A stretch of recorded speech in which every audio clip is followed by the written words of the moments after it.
Monsieur Kokou Philippe Amédéji. Je vous invite à prendre place.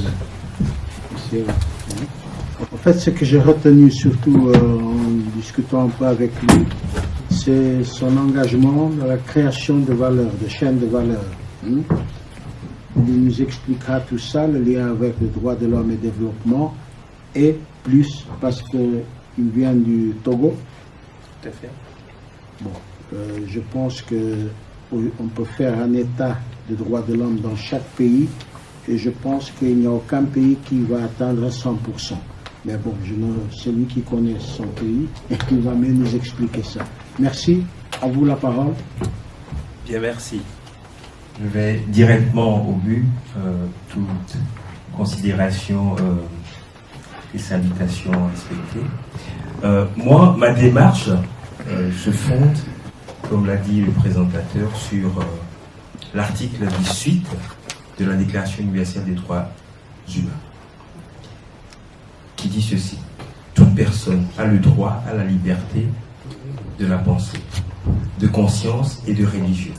Ce droit implique la liberté de changer de religion ou de conviction, ainsi que la liberté de manifester sa religion ou sa conviction, seule ou en communauté, tant en public qu'en privé, par l'enseignement, la pratique, le culte et l'accomplissement de soi. Donc, le fait de se retrouver à la diaspora, c'est-à-dire de n'être pas dans mon pays natal, ne me prive pas de cette liberté d'opinion et d'expression. Je suis arrivé rapidement, pour tout vous dire, en Belgique en 93 ou en 93, suite à des événements dramatiques que le Togo, mon pays d'origine, avait connus.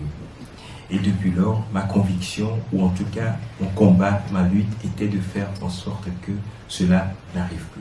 Malheureusement, il y a eu, pour ceux qui connaissent un peu le Togo, d'autres crises, en l'occurrence politique, et actuellement le Togo vit toujours sous une dictature, une des dictatures les plus violentes d'Afrique et du monde.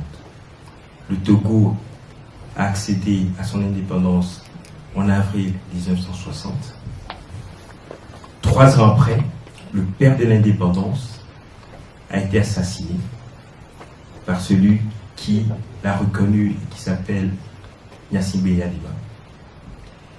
Gnassingbé Eyadema décède en 2005 et depuis lors, c'est son fils qui est au pouvoir jusqu'à présent.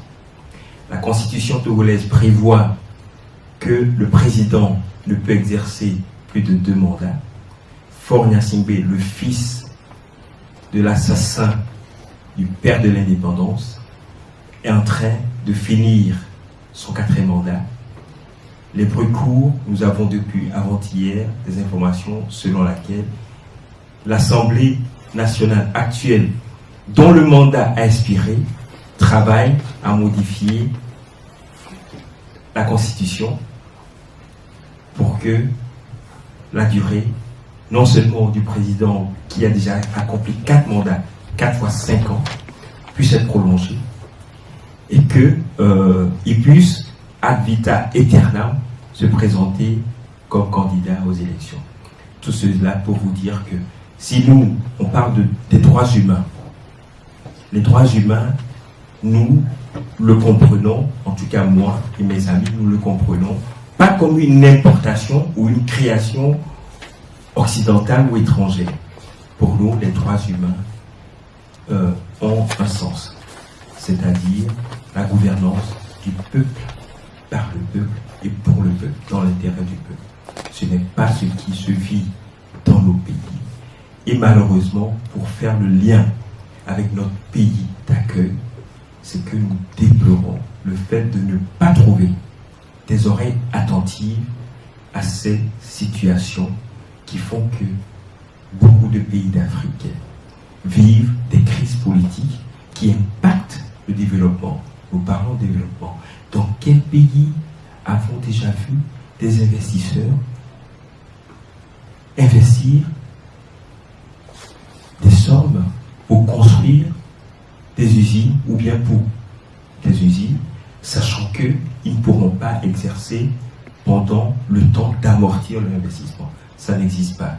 Donc, le lien est fait entre le respect des droits humains et le développement. Sans le respect des droits humains, le développement n'est pas possible.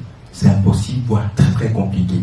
Donc, je conclurai en disant rapidement que la situation, nous, notre contribution, en tout cas, depuis nos pays d'accueil, c'est d'interpeller depuis l'Europe, et nous l'avons fait à plusieurs occasions, d'interpeller les gouvernants en Belgique, d'interpeller les 3 principaux pouvoirs au niveau de l'Union européenne, la Commission, le Conseil et le Parlement, sur une série de violations qui normalement devraient tomber sous le coup de l'article 6 de l'accord ACP-UE, qui normalement devrait sanctionner tous les pays partenaires économiques de l'Union européenne qui ne respectent pas les principes fondamentaux des droits humains.